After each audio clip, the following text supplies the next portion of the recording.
Assalamualaikum warahmatullahi wabarakatuh.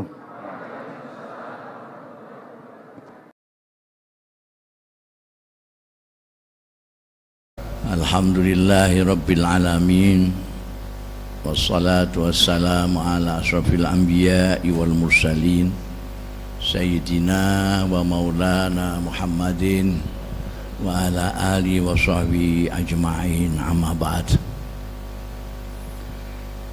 Hadaratil afadil, sadatil masyayikh wal asatidhah wal ustazat al-aizza timaizukum wa fil muqaddimah sahibul fadilah wal karamah Syekh Ma'hadi Kiri Kusumo Kiai Haji Munif Muhammad Zuhri Timaizu,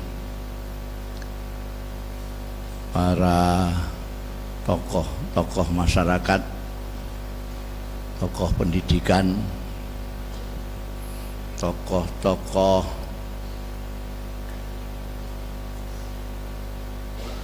pembawa kebaikan untuk masyarakat, ibu-ibu, bapak-bapak, dan saudara-saudara sekalian yang terhormat.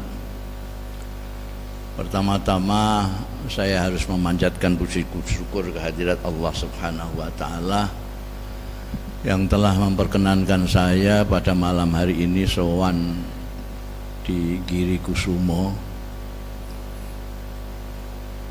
bertemu dengan panjenengan semua para tokoh ini. Mudah-mudahan perjumpaan dan pertemuan kita mendapat ridho dari Allah Subhanahu wa Ta'ala, manfaat dan barokah fid dini wa dunya wal akhirah. Saya sebetulnya sudah curiga ketika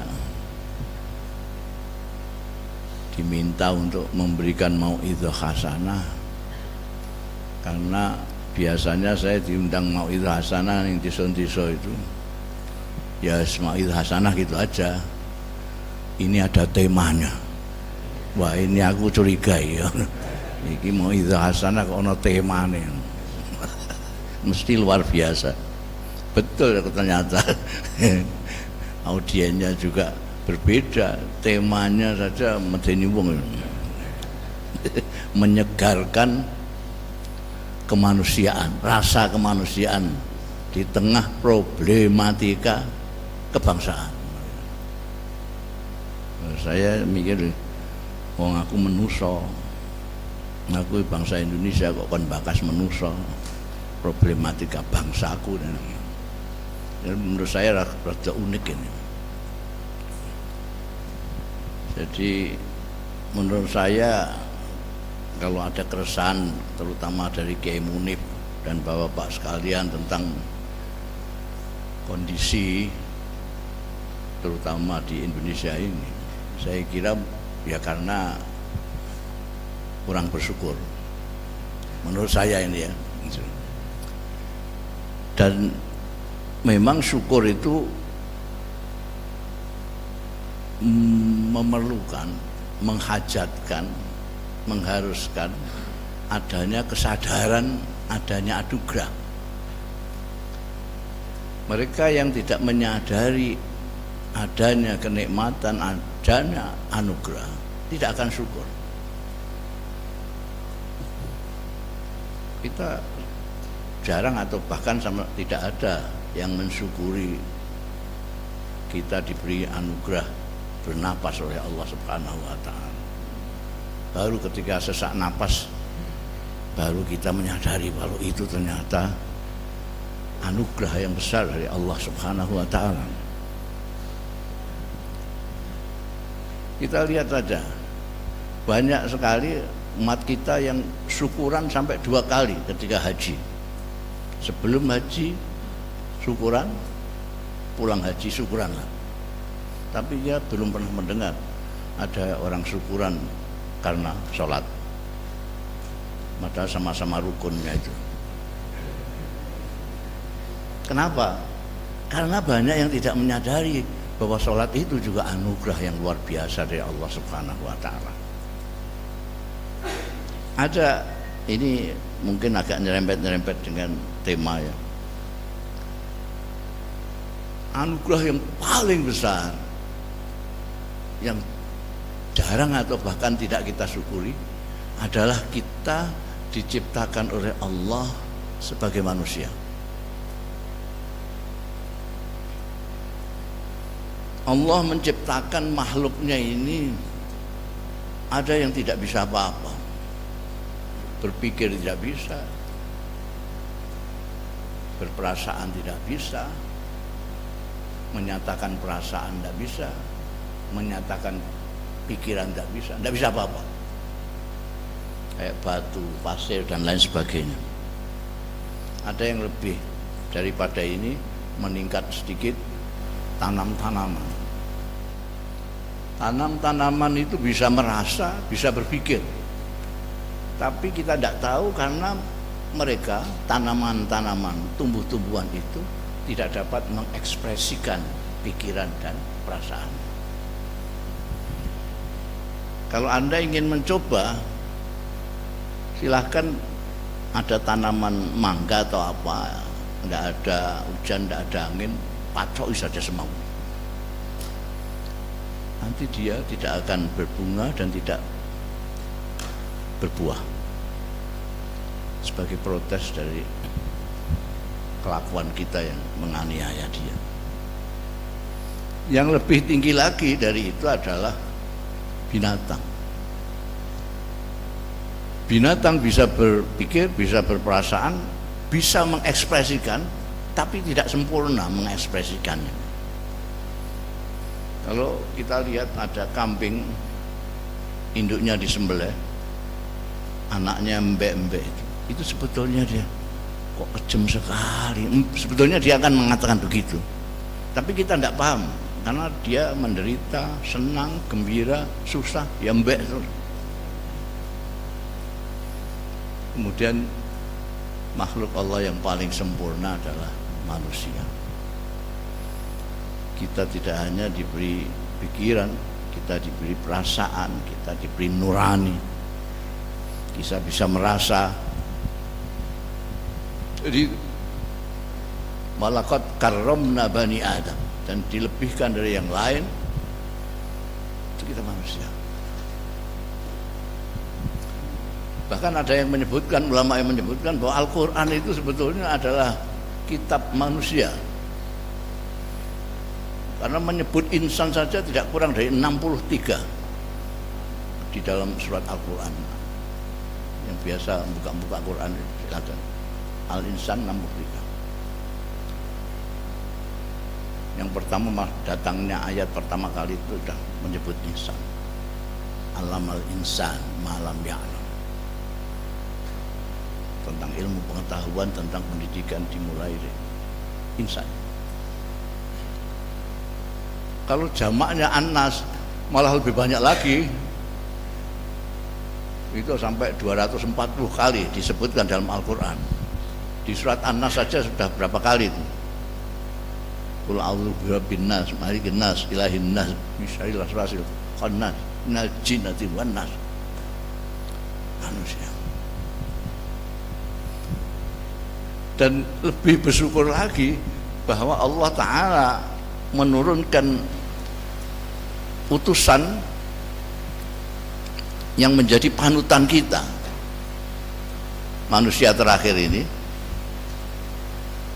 ialah manusia yang paling manusia, Nabi Muhammad Sallallahu Alaihi Wasallam. Saya sering mengatakan Kanjeng Nabi itu manusia,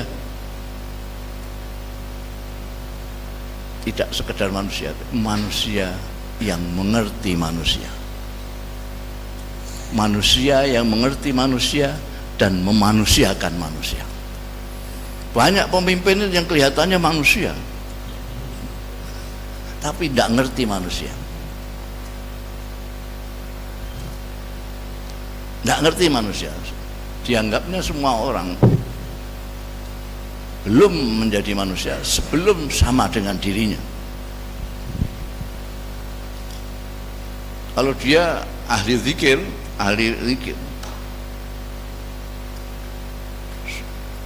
ada orang datang minta ijazah, sini baca, ayat kursi ini 35.000 kali ya. Itu artinya dia nggak ngerti manusia.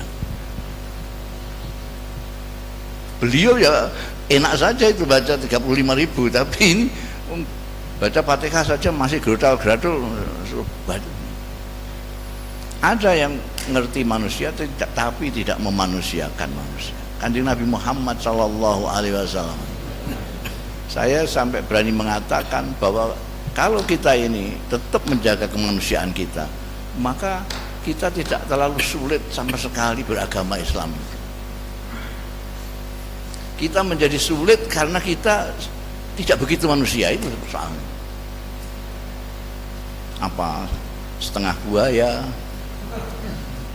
Kan ada orang ganteng sekali disebut awas buaya darat ini. Sampai manusianya nggak kelihatan, buayanya yang kelihatan. Hati-hati, itu cantik tapi ular itu. Jadi di mana-mana saya mengatakan, pertahankan saja kemanusiaan Anda, maka Anda akan dengan enak. Karena agama Islam itu agamanya manusia. Quran itu tentang manusia atau menghitapi manusia.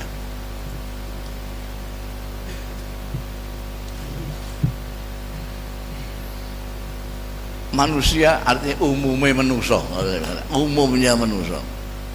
Kalau ada, meskipun itu misalnya serbannya sak ban truk, jenggotnya sak dodong, tapi memberi fatwa di mana orang tidak kuat. Misalnya kalau kok ingin selamat dunia akhirat, ampean puasa 2 hari 2 malam, tidak buka tidak sahur, pasti itu karangan, bukan dari Kanjeng Nabi Muhammad SAW. Kenapa? Karena manusia pada umumnya itu keberatan itu. Keberatan.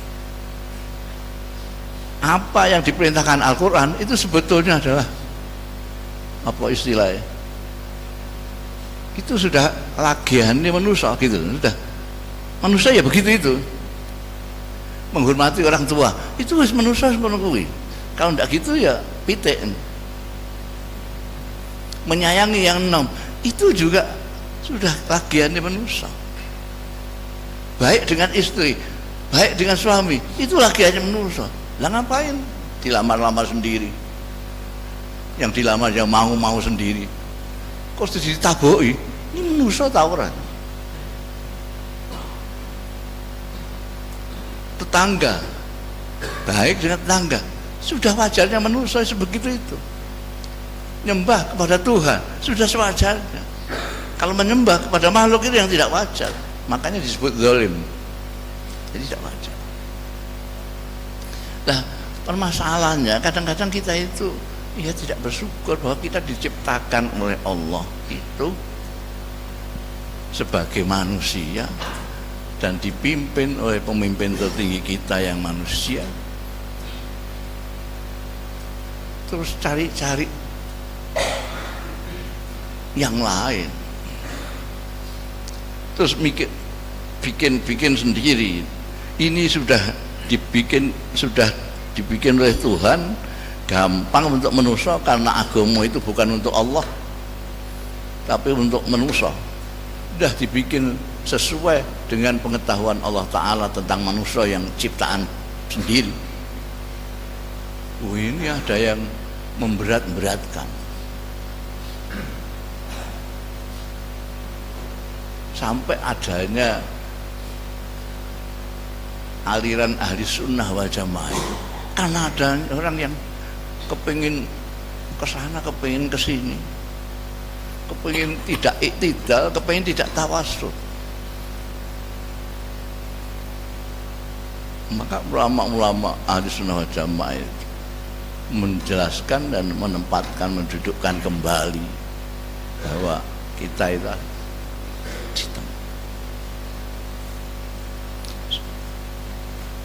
coba sekarang ini apa namanya yang kita lihat dalam masyarakat kita.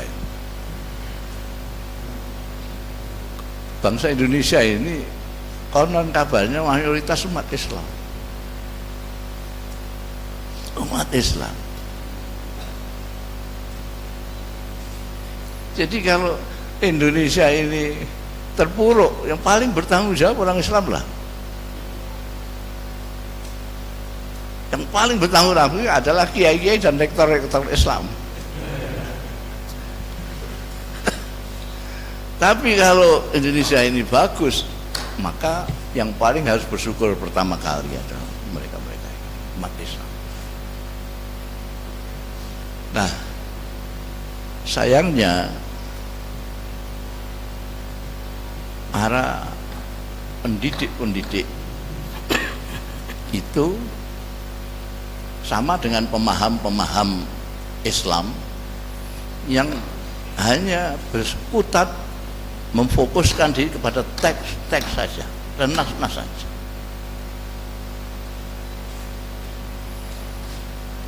Orang pintar banyak sekali, apal ini. Ada ustadz itu yang ngapal sampai ini ayat surat ini ayat sekian pojok Quran yang cetakan sebelah sini. Dulu itu tahu. Saking ngalim itu, ngalim. Yang disebut-sebut alim banget oleh Kiai Munib itu kan saya. Itu sudah merupakan contoh kemerosotan daripada ilmu pengetahuan. Saya kok ngalim itu piye? Isane ngomong tok. Tadi sudah disindir pertama kali, isane ngomong tok. Jadi apa namanya? Banyak. Saya ingin contohkan pada kiai-kiai dulu aja. Kiai-kiai pesantren dulu itu tidak hanya teks, tidak hanya memberikan pengajaran, tapi pendidikan. Kita sering merancukan antara pendidikan yang notabene taklim dengan tarbiyah. Tarbiyah, kalau pendidikan itu tarbiyah, kalau pengajaran itu taklim itu hanya memberikan informasi aja kepada murid-murid. Dikasih informasi Quran, ngerti Quran. Tapi kelakuannya Qurani atau tidak, itu urusannya tarbiyah, pendidikan. Kiai-kiai pesantren dulu itu mendidik, tidak hanya mengajar.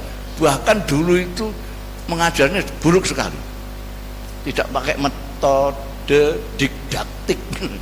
Istilahnya Anda sekalian itu tidak pakai metode didaktik. Ngaji ya, ambil ngantuk-ngantuk segini. Napa niku wau al-ittirar utawi napa niku wau al-ittirar kiai ambil ngantuk-ngantuk itu. Al-ittirar niku angel temen cung diliwati ayo. Ngajarannya itu dulu Mbah Maksum Allah yarham, Mbah Maksum walim-walimnya orang Jawa Tengah dulu itu nek mulang pasanan ya tidur sampai tidur. Oh, beliau kegiatannya banyak, mulang ambil ngantuk. Didehemi santrinya terus bangun, terus dikebet ya gelis katam. Tapi pendidikannya itu tarbiyahnya luar biasa. Hasilnya apa? Ini mau cocok-cocokkan sampai yang ahli-ahli itu. Kalau perlu kita juga adakan penelitian. Kalau saya melihat ini hasil dari kiai-kiai pesantren, adanya budaya keberagamaan Islam di desa-desa. Di desa itu tidak seperti ustadz-ustadz kota itu sedikit-sedikit dalil. Sudah dibilang hadisnya sahih apa tidak. Gayanya bukan main. Di desa sama sekali tidak pakai dalil. Kehidupan sederhana mereka tidak pakai dalil. Kalau tanya orang desa, kamu kok hidup kok sederhana, nggak berlebihan, kenapa? Ya nggak bisa jawab dalilnya apa. Dia menghormati tamu, tidak tahu dalilnya. Mangkana yu'minu billahi wal yaumil akhir apa enggak ada. Orang desa selalu menghormati tamu. Baik dengan tetangga. Dia tidak ikut membangun, tidak ikut tidur di rumah, tapi dia ikut membangun rumahnya. Ta'awun 'alal birri wat taqwa, enggak tahu mereka. Ada orang keseripahan itu tanpa diumumkan, tanpa perempuan-perempuan bawa tenong ke sana takziah kepada yang punya keseripahan. Tidak punya dalil. Itulah Islam yang sudah menjadi budaya. Itulah ajaran. Jadi budaya lalu itu agama yang sudah malakah karena didikan yang lama, pentradisian oleh para kiai-kiai desa. Kiai-kiai itu semua desa kabeh. Sampai lihat pondok-pondok pesantren yang lama itu ya, itu nama desa. Mereka bangga dengan desanya itu. Tebuirem itu nama desa. Tambak Beras nama desa. Dinanyan itu Kerapia, Lirboyo, Ploso, Kasingan. Ini apa nama sini? Giri Kusumo. Belakangan aja yang gaya-gaya itu kayak anyaran itu. Rodoto Tolibin. Wah ya itu begitu. Dulu ya Pondok Rembang itu aja. Ini di desa semua. Dan keberagamaan di Indonesia itu sudah membudaya. Jangan tanyakan dalil kepada mereka. Mengapa mereka dermawan? Jud. Mengapa mereka takzim kepada duyuf? Jangan tanyakan kepada mereka. Maka mereka takzim kepada yang tua. Mengapa mereka menyayangi yang muda? Mereka nggak tahu. Yuwakir kabirona, wayarham sogirona, itu nggak tahu mereka. Itu sudah merupakan budaya mereka. Ini pendidikannya seperti itu. Sayangnya belakangan desa itu dinyai wong kutha, terpengaruh, diserbu oleh kota. Sekarang kota menyerbu desa habis-habisan, sampai orang desa kepengin jadi orang kota. Ketika saya diundang GP Ansor Pusat untuk pidato harlah, itu ketuanya pakai dasi segala macam. Aku tahu kamu itu paling desa, kamu itu. Kamu orang Mejobo Kudus itu desa banget itu. Saya kan tahu. Coba copot sepatu kamu. Aku tahu. Nanti kamu tutupi keluar kamu, tapi kaos kakimu pasti ketahuan kamu orang desa. Pilihan warnanya itu lerek-lerek warna menyala segala macam, nggak bisa ditipu. Sampean jangan mengkota-kotakan diri. Kalau bisa betul-betul pejuang itu desakan kota itu. Yang saya masukkan desakan kota itu, budayakan ajarannya Rasulullah Shallallahu Alaihi Wasallam itu ke kota. Sekarang orang itu tekstual saja, dia dianggap alim, ahli agama kalau dia bisa dalil, tahu ini di pojok mana halamannya, kalau ayatnya berapa, soalnya pojoknya itu maksudnya. Kenapa tidak menunjukkan contoh keislaman yang bagus adalah perilaku.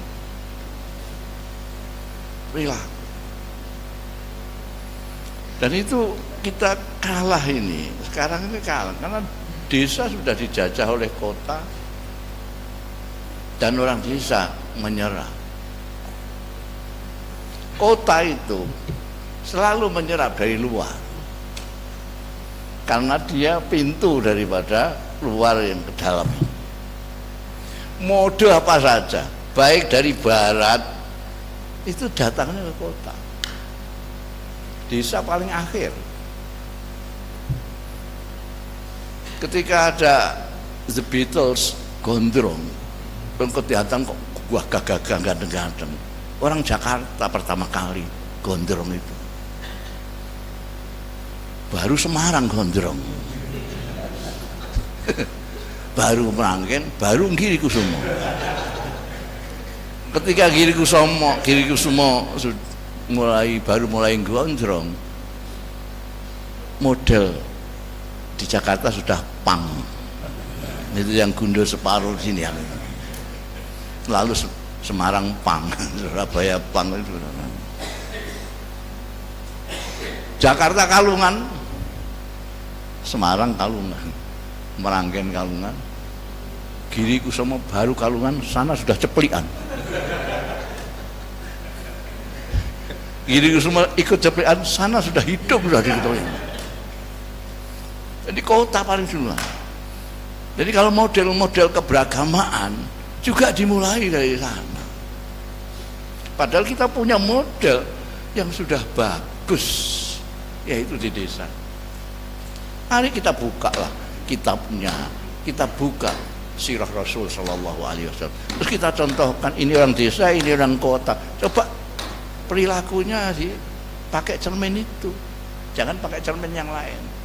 Mana yang lebih Islami, yang lebih sesuai dengan ajarannya Rasulullah Sallallahu Alaihi Wasallam?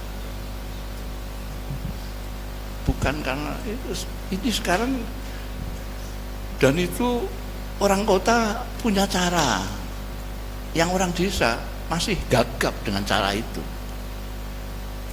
yaitu medsos. Orang kota menguasai medsos itu, tapi tidak menguasai inti daripada keberagamaan. Kulit-kulit keberagamaan disebarkan medsos, dan itu meruyak mana-mana. Orang-orang, anak-anak muda kita, milenial itu tertarik sekali. Wah, ini ajib ini. Mulainya keberagamaan yang baru model-model ini juga dari luar. Dari luar. Dulu yang ngerti tentang agama Islam dengan bahasa aslinya itu di pesantren, kiai-kiai saja. Di luar enggak tahu.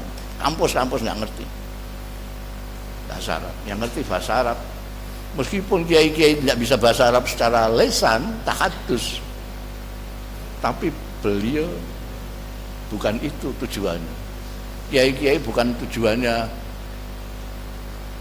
belajar bahasa Arab itu untuk supaya ngomong bahasa Arab. Enggak, karena tetangganya orang Jawa semua, untuk apa? Tapi mereka untuk berkomunikasi dengan Imam Syafi'i, dengan Imam Malik, dengan Imam Ghazali, segala macam. Mereka memahami itu. Sementara di kota-kota enggak. Ketika orang-orang Barat melihat fenomena Islam yang gegap gempita sejak Khomeini menang revolusi itu, mereka lalu menerjemahkan kitab-kitab ke dalam bahasa Barat, bahasa Inggris, bahasa Prancis, segala macam. Tentu saja kitab-kitab yang mereka pilih adalah kitab-kitab pilihan mereka. Kitabnya Sayyid Qutb, kitabnya Maududi, Hasan Banna, itu yang diterjemahkan. Maka orang-orang kampus ngerti semua karena mereka menguasai bahasa Barat itu, bahasa Inggris. Mereka baca karangannya Sayyid Qutb, wah ternyata ini Islam itu. Baca Maududi, ini dia. Baca Hasan Banna, ini dia. Karena mereka tidak tahu siapa Sayyid Qutb ini, siapa Hasan Banna ini, siapa Maududi. Mereka adalah orang-orang yang tertindas. Hasan Banna, Sayyid Qutb dibunuh oleh pemerintahan Jamal Abdel Nasir, Maududi juga. Di sini orang kampus yang pertama kali ngambil itu. Kenapa? Karena orang kampus lah yang tahu mereka ditindas sama Orde Baru. Orang desa nggak ngerti, sudah pokoknya itu walil amri apa sebagai atiullah wa ausillah sudah kampus ngerti gitu. Wah, jem tenan iki. Talawan. Jadi kita bacaan cocok. Sementara pesantren ya masih tetap begitu saja. Mereka memiliki sesuatu yang berharga, tapi menyebarkannya itu. Tadi yang Nasrul tadi itu, ini yang perlu ini tantangan dari pesantren-pesantren itu. Bagaimana menyebarkan? Sekarang orang itu udah HP ini sudah pegangan hidup. HP ini pegangan hidup. Mertua lupa, orang tua lupa. Kalau sudah pegang ini, mereka ngajinya di sini semua. Ngajinya di sini. Lagi ini apa ngaji di sini? Ya imam enggak ngaji di sini. Paling yang di sini saya. Lama adroka sama saya. Sini. Dan kalau Anda melihat pengajian di sini ngeri sekali. Karena memang tidak menggunakan sanad juga yang ngaji di sini. Sementara kiai pesantren itu pakai sanad.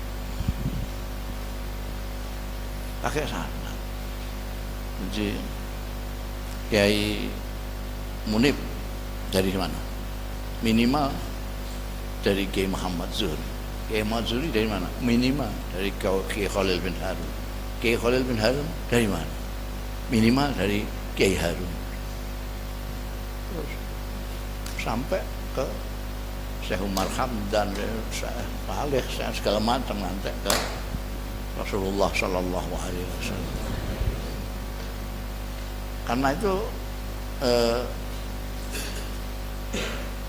kebanggaan orang-orang pesantren itu kan dia punya sanad. Pertanggungjawaban ilmiah yang paling bertanggung jawab sanad.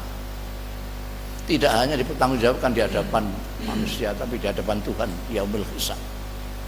Mengapa kamu bisa mengatakan ini dawuhnya Rasulullah Shallallahu Alaihi Wasallam? Bisa dipertanggungjawabkan oleh kiai sampai ke yaumul kiamat. Pertanggungjawaban ilmiahnya sampai yaumul kiamat.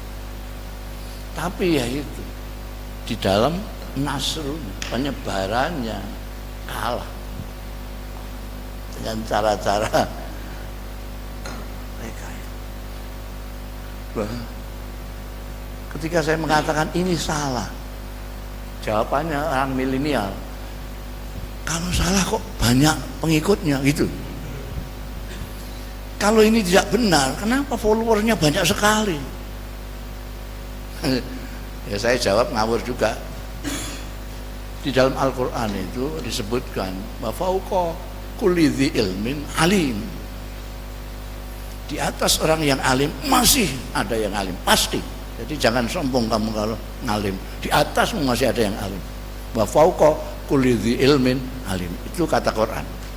Kata saya karena ada fauqa, ada wa tahta kulli jahilin jahul. Jadi di bawahnya orang bodoh itu masih ada yang lebih bodoh. Jadi jangan heran kalau ada orang bodoh diikuti orang banyak. Dan ini zamannya. Ini tantangan Anda yang mempunyai pengetahuan. Dan kalau kita diam saja, ya sudah. Nanti akan diambil alih kepemimpinan oleh orang-orang bodoh yang kita anggap bodoh. Kita hanya bisa mengatakan dia bodoh, mereka bodoh. Tapi kita tidak bisa mengubah keadaan kalau kita tidak melakukan hal yang sama dalam cara nasrul ilmi, memberikan tarbiyah kepada mereka. Saya kira itu cocok dengan temanya apa enggak ya, cocok-cocokkan sendirilah. Saya kira permasalahannya itu. Kesalahan kita itu kita ikut bertanggung jawab.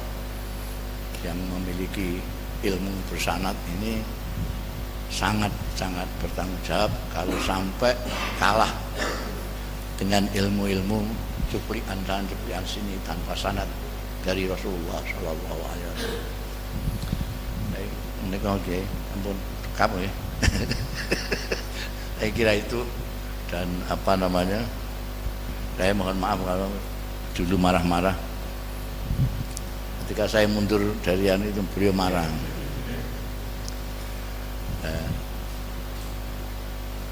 Ada yang kiai tidak tahu, tapi saya sangat tahu sekali.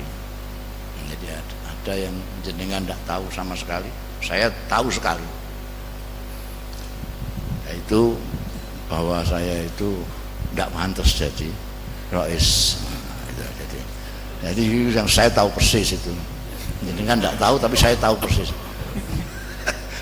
Saya tidak pantas. Karena itu saya tidak akan melakukan sesuatu kalau saya tidak bisa. Kalaupun bisa ya tak isa-isa nang ini dia seperti inilah bisa-bisa saya itu. Ya. Mak saya itu dikasihi sama Tuhan, ditutupi bodoh saya oleh Allah Ta'ala, sehingga seperti hanya saya ditutupi usia saya oleh Allah Ta'ala. Jadi seolah-olah Anda menganggap saya itu masih muda, padahal saya sudah tua sekali. Sehingga kalau dieret-eret ke sana kemari itu sebetulnya itu terlalu zalim itu. Sampai untuk ketawa, sampai yang ngeret-ngeret. Itu saja. Dan mudah-mudahan jenengan tetap istiqomah bersama-sama dengan Kiai Munif untuk memikirkan masyarakat dengan keahlian dan kemampuan Anda sekalian. Pasti Anda akan bisa berbuat lebih banyak daripada yang lain karena kecimpungan Anda sekalian pada ilmu pengetahuan. Agama kita adalah agama manusia dan agama ilmu pengetahuan. Saya kira itu, kurang lebihnya mohon maaf. Wallahu yuwaffiquna ila ma fi ridhah. Astaghfirullahalazim li wa lakum wal afu minkum. Astaghfirullahalazim fi qaulin bila amalin. Assalamualaikum warahmatullahi wabarakatuh.